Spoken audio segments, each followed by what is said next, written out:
Today on the show, it's a special episode. It's the origin story of doctor versus comedian.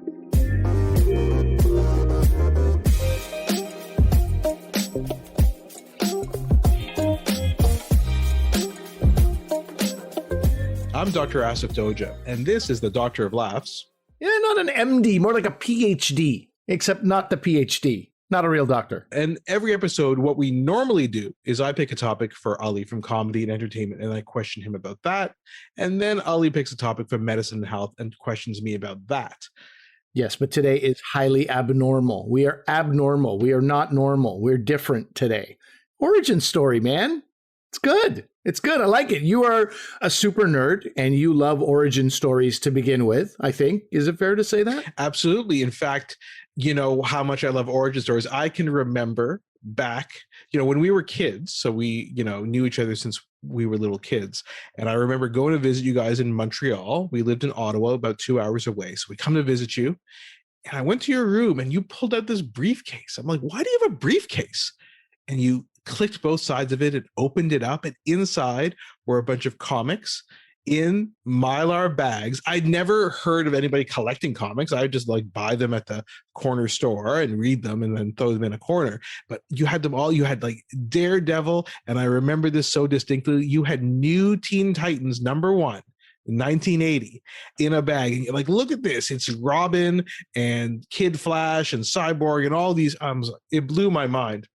It's actually hilarious that I just said, you're a huge nerd, right, Asif? And then you just told everybody about how I had a briefcase that I opened up at age, 9.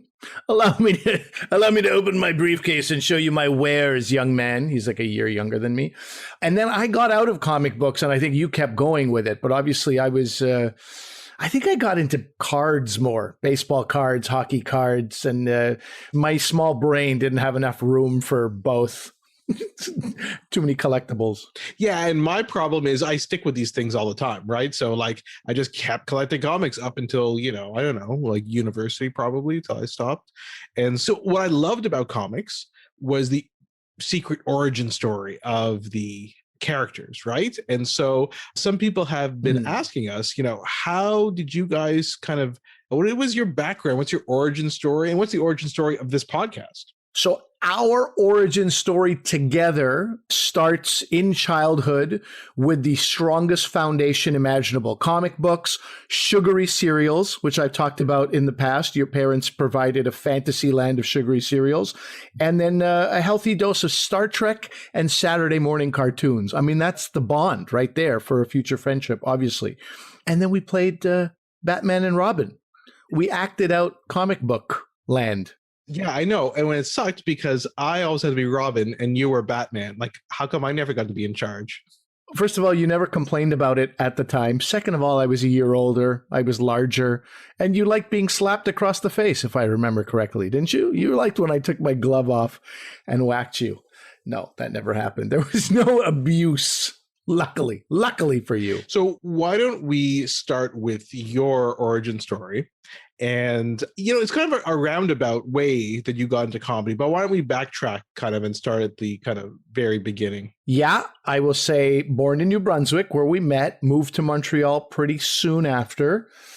And by the way, one thing about New Brunswick is that, so our parents met in New Brunswick because both of our parents immigrated at the same time, yours from Pakistan, mine from India, to New Brunswick. And so they didn't know each other beforehand, but of course, at that time, there was probably, 8 brown people in total in the province of New Brunswick, Canada. So just by that very token, they ended up knowing each other, even though they lived an hour away from each other. They still would end up hanging out. You just hear rumors. You hear rumors in the wind. There's a new Brown family in town. My dad tells us that he used to say that, anybody with even a Lebanese person, he'd be like, one of ours, Guyanese, one of ours, look, white person with a bit of a tan. Hey, could be one of ours, like anybody. They were so desperate for and longing for home that anybody with some, melanin was like, hey, we're on board with you. Now you get to pick and choose, huh? Now it's ridiculous. Anyway, the good old days. But yes, New Brunswick was the bedrock of all of this. And then moved to Montreal. Was I a good student? Sometimes, some classes. I mean, it's really, I was on brand with the person I remain today. If I had interest in it, I could do well in it. If I didn't have interest, I couldn't. Like, I have friends who didn't even like accounting and then went into accounting. To me, that's just insane how you can possibly do that. But I had, whatever. I went to school. I thought I would be a financial guy, ignoring the fact that I'm not good at math or with money. And I thought, tried to get a BCom. That didn't work out. Was asked to not do that after a semester. Was told in no uncertain terms that this is not going to work out. So then I went into poli-sci. Got very depressed studying about the world around me because I was focusing on the developing world. And it was back then there was going to be like the concept of the first world, second or third world. Back then, when I was in the 90s, there was a fourth world coming up. Countries that were so poor, they were just off the charts. Mozambique, and I think Somalia was part of that at the time, Bangladesh. Anyway, I was very disappointed in life in general.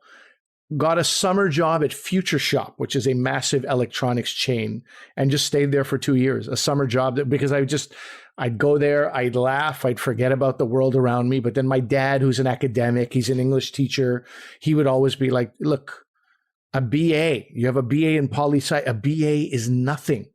And I'd be like, yeah, I know. I'm working at Future Shop. I'm well aware that a BA is nothing. So he pushed me. So I got a master's in marketing. I got an MBA.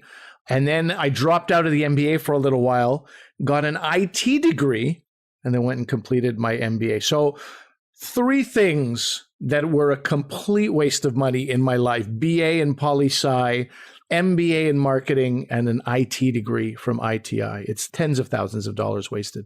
So if you have like a technology degree, an IT degree, why are you so bad with computers? Is there a reason for that? That's the question that plagues me everywhere I go. People are like, no, you didn't. You did not spend $22,000 to not be able to answer anyone's question about, even my daughters the other day, we were trying to cast, I don't even know the right term, from our laptop, from one of my daughter's laptops, we wanted to put Apple TV on the TV so they can watch it on TV. Couldn't do it. Couldn't figure it out. Have the HDMI cable, have everything. Just couldn't. There's no way. No, dude, you can do that like through the Wi-Fi. You don't have to. Couldn't even do that. Attach it. Okay. Yeah. We went hard. We tried to go hardwire. So then there would be no issues. So anyway, yeah, awful in computers, very bad understanding of the world around me, but always took a huge interest in comedy. Love making people laugh, love entertaining people. To that point, would get asked often to host and MC weddings. Asif, you asked me to host your wedding. You and your wife asked me to host your wedding. And I think that was one of the big moments for me where I was like, man, there's a few hundred people in this room, right? Like a brown wedding is generally 300 to 500 people. And I remember thinking, wow, I'm really comfortable. I'm not even nervous with this many people. You just kind of do it's the Ali Hassan show for a couple of hours. And I was really, really comfortable in that. And that is what inspired me to do stand-up comedy. That and the fact that I really wanted to get on food television. I thought open mic stand-up comedy could help me do that. Well, yeah, because you had mentioned that before, that interest in doing like getting a food show because you were doing catering and cooking at the time. And so this seemed like maybe a way to get into that. But like, how did you, we didn't really talk about this before. How did you actually start doing stand-up? Like, how did you do that? I called the Comedy Works. First, we have a common friend named Q. He had a music studio in his basement in Montreal. And he was like, well, why don't you come to my music studio? I'll set you up on the microphone. You can hear how you think. You can hear how you sound. That technology was amazing. So he recorded it. He was amazing. It's funny that we don't have that anymore. He was ahead of his time. And then, he recorded it. He put a laugh track on it even so I could hear what it would sound like with laughter. And then finally he was like, look, man, there's nothing else we can do here. I find this funny. I think you're doing a great job, but that is meaningless. You got to put it to the people, get it out there. And so that's what we did. I called the Comedy Works, which eventually became my sort of home, my home away from home in Montreal. And I signed up for an open mic. And that open mic was absolutely bizarre because I had been doing comedy effectively for hundreds of people at weddings, and I was not nervous. And then that night on a Monday with like 45 people in that room, that brick-lined comedy sort of, den of comedy, den of laughs and legendary room with pictures of Louis C.K. and Ted Alexandro and Ray Romano when they were all young. They'd all perform there.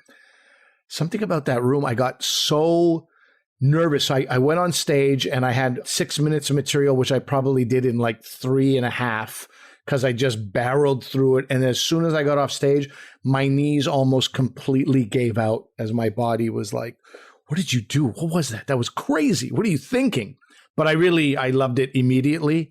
And then that was it. I was like, I don't know how I'm going to do this in life, but I got to figure out a way. This has to be. I remember even friends of mine sitting with me and going, so look, you're not going to be a comedian now, are you? You're not going to do this, because they watched me do so many things poorly and give up. And I was like, you know what? I think I am. I think I actually am. And that was it. I just pursued it, moved to Toronto, A, to get married, but B, to do comedy in a bigger market. And yeah, lucky break after lucky break combined with experience and some level of talent anyway. And here we are. The big dream, Doctor versus Comedian podcast, finally happening. This is what I always dreamt about.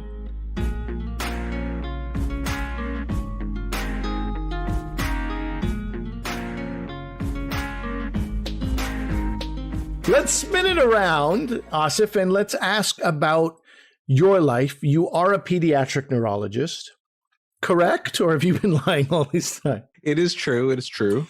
Now, listen, I mean, that feels like a pretty niche specialty. There's probably, 100 pediatric neurologists in this country? Yeah, about that in Canada, yeah. About that. If I look at children, right away, I'm like, I don't like half of these people, at least. That's being generous. You decide you're going to work with children. And also you decide you're going to focus on the brain of children.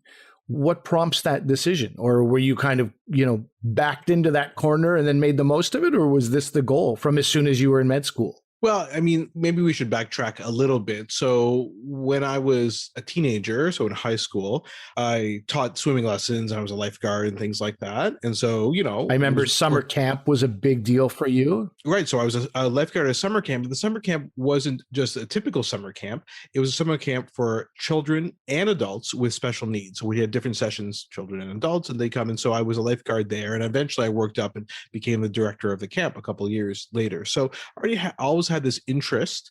And then, and it's funny in terms of like marks in high school, I used to do really well at the beginning of high school. And then towards the end, I don't know, I just kind of like was probably slacking off and my grades were sort of average. And then when I remember that because I do remember being shocked when you got into med school, because I had the memory of your average grades, which were probably still better than mine. Yeah, I mean, they were like B's, but nobody really wants a doctor who gets B's, I think. So then I went to university, and first year, just kind of figuring out how to study properly and how to, and it took like a year. Then I realized, okay, well, this is what you have to do, right? And then I was able to get good marks. But what does that mean, study properly? Because I don't believe I've still learned what that means or how to do that. Does that mean like work smart, not hard? Is that what we're talking about? Or really just how to be a good test taker? No, I think I would say the opposite. I used to work smart, not hard all the time. And that's not what you need to do. You need to work hard. Oh. Because what I would think is, I can just skim a textbook and I got the basic ideas and then I can do well in a multiple choice, right? Because multiple choice, you just need to know a little bit to eliminate some answers and there you go, right? And then as soon as you get tests where they're actually asking you to utilize that knowledge, well, those tactics don't work anymore. And it just takes a while for people to figure that out. And obviously it's different for different fields, but my undergraduate degrees in biology and physiology. And so, that's the way you have to study for those things. And so as time went on, I figured that out how to do. And then I was kind of becoming more specialized as university went on. And as you said, when it's something you're interested in, I love physiology. Physiology is basically how the human body functions. Right? Human physiology, that's what it's all about. How we breathe, how our heart pumps, how our brain works. And I love that stuff. And then as time was going on, I realized, okay, actually it's the neurophysiology, the way our brain works. And that's what I did in my 4th year of university. I did research in that with one of the researchers at my university. So I was kind of getting into that as time goes on. And then now, like I said, I learned how to study. And then so I applied to medical school. And I'll be honest with you, I had one interview at one medical school and I got in. So it's not like, there were tons of people clamoring down my door. And the other thing, which I don't know if I've told you before, but I didn't really know what I was going to do at the end of my last year of university. So I applied to a bunch of different things, not just medical school. I applied to a master's to do more research. I applied to occupational therapy because my sister is in occupational therapy. And I actually applied to teachers college. And so, and I always tell people this, I got into an occupational therapy program, I got into a master's program, and I got into medical school, but I didn't get into teachers college. Teachers college. Oh, yeah. Normally, I would take this opportunity to take a huge dump on you, but I actually think you're a pretty patient person and are pretty good at explaining things. So I don't know, I find that weird. I think you would have made a good teacher, but who knows? You could have also specialized in, you could have found a cure for foot fungus had you been a scientist. Who knows what you could have done? But anyway, it feels like you landed in a good place. Well, props to the teachers who work hard and were clearly, all those people in that year who applied were clearly better candidates than me. But I'll get back to the teaching in a sec. So I went to medical school then it was called the University of Western Ontario in Canada. Now it's called Western University. And then I went to medical school there. And as I was in medical school, I was trying to think about what I should specialize in. And I was debating, looking into adult neurology because you do more rotations with adults and kids. That's just the way medical school works. And I was seeing that. And I found when I worked with adults, I really liked the medicine, but I find just when I worked with kids, it's just more fun. Like you get to play with the kids, hang out with the kids, chat with the parents. I just enjoyed that more. So I still was on the fence. And I had lunch with one of my friends, Becky, in my last year of medical school. And I was telling her I hadn't decided what to do. She's like, what? And I knew her because I was a lifeguard with her back in high school. And she said, you've worked with kids all through high school and into university. You clearly love working with kids. How is this even a decision for you? You should just do pediatric neurology. And then it just dawned on me. I'm like, she's 100% right. Like, what am I thinking? So That's when I applied to pediatric neurology. At that point in Canada, there was only one pediatric neurology residency program. Usually you do general pediatrics first and then do extra training in pediatric neurology. That's the traditional way. But they just started a newer program. It'd been around for maybe 5 years or so where you could go directly into pediatric neurology. So there was one in Toronto and that was the only one in Canada. So that's where I ended up going and did that for 5 years and then started practicing after that. Bilal's your uncle. You always practice in Ottawa. You came and started practicing it right away at this Children's Hospital in Ottawa, CHEO, and that was it, right? That's been right. Your career ever since? Yeah. That's right. Yeah. And to get back to the teaching, so the other thing I did on the side when I was in residency is I did a master's in education. And so you can specialize in kind of health sciences education. So basically I did a master's in that. And so the research that I do is a lot in terms of how physicians learn, how you assess and how do you evaluate residents and medical students and things like that. So in the end, I went back to teaching. So I got my revenge on the teachers because I don't have a bachelor's in teaching. I have a master's. So I win. Okay. All right. I thought we were going to be mature about this, but you still got to stick it to the teachers in the end. Take that. I got you. Very immature, but also on brand because it's pediatric neurology, right? You're not known for maturity. You work with the less mature. And that's, good. That's right. I get to make jokes all the time with these kids and it's good. They're not funny, but I still get to make them. So you're allowed. You get the freedom. I think what people will take away from that most is that you learned how to work properly you learned how to work hard. Who would have guessed? Who would have guessed this entire time? It was hard work. That was the secret. I know it took me a while to figure that out myself, unfortunately. Well, that's good. Thank you for sharing that origin story, because I think I've always found that very fascinating about why and how people choose the field that they're going to go to in medicine.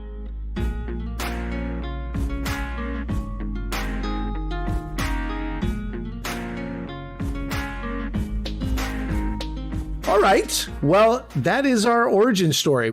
We didn't want to beleaguer the point. We just wanted to dive in a little bit because people have asked, how do you know each other and why do you do what you do? So, and I think we've covered our individual origin stories, but what some people have been asking about is how this particular podcast came about. And so the way it came in my mind is you've been doing a lot of stuff on the radio, Ali, in Canada. You do a lot of radio shows that have been broadcast nationally. And True story. so I thought it would be nice to do something with you, but what to do? And that's when it kind of became difficult. Like, how do we have something? What do we have in common to talk about, right? And again, it just kind of grew naturally. Like, well, why am I always asking you these questions about comedy and entertainment? And why are you always asking me questions about health and wellness? And we get into a debate about something, right? Whether it's dieting, whether it's that rash on your leg or whatever, right? And you keep that to yourself about my rashes. But yeah, that is interesting. And I think it's funny. It's another one of those things that was kind of right underneath our nose, but we didn't know it, much like your pediatric neurology specialty was like quite obvious because, you know, you loved wrestling as a kid. I loved wrestling. I stopped loving wrestling. You continued. I loved comic books. You love comic books. I stopped. You continued. So I have this thing about not sticking with things. So obviously the focus had to be the one thing that I've really stuck with. Besides food, it's really been comedy. So of course that is the thing that we should be talking about, comedy and now acting and broadcasting. That makes sense for me. And obviously this entire world of medicine, putting a lot of pressure on you to be, you know, responsible for answers for all of medicine, but that's what you signed up for. And I think just so people know, it's not, you know, we have to, it wasn't instantaneous, right? It wasn't right away we were able to kind of figure out that this is what we should do. It was a lot of kind of back and forth, and I'd throw out ideas to you and you were kind of like, well, I don't know about that. Like, let's try and think about something else. So coming up with the format and things like that and the details of it, it just takes a bit of time and hard work, right? Hard work. It has been hard work, but it's good. It's enjoyable. All right. Well, that is our origin story. If you have any other questions, you feel free to email us. Asif, our email is, you're the one who signed up for it. Let people know what that is. So drvcomedian@gmail.com. You can also reach us on Twitter or Instagram at drvcomedian. Let us know what you think of the episodes. If you have any questions, ideas for future episodes. And so before we go, anything to plug there, Ali? I'd encourage people to go to my website, standupali.com. I've got a few events of different kinds, with cooking events that I've been doing and other comedy, you know, Zoom comedy events. And as the summer comes in, a few more live events are coming up, probably drive-ins and outdoor events like that. But it'll be all on my website, everything that's coming up this summer. And your book? Book is also coming out October 5th. I will never stop talking about that, but I thought I would for 1 second. But no, you're right. You're right. I should not. October 5th with Simon & Schuster. Is There Bacon in Heaven comes out. So I will continuously remind you about that. You plugging anything? You got something? Hair plugs? Any plugs of any kind? No hair plugs, no other plugs other than this podcast. Like I said, please subscribe to the podcast wherever you get your podcast. Rate, leave us a 5-star review. It would really help us out. That is it for Doctor versus Comedian for today. That is our origin story. I'm Ali Hassan. That is Asif Doja sitting across from me in the screen. Thank you very much for listening. We'll see you again real soon. See ya.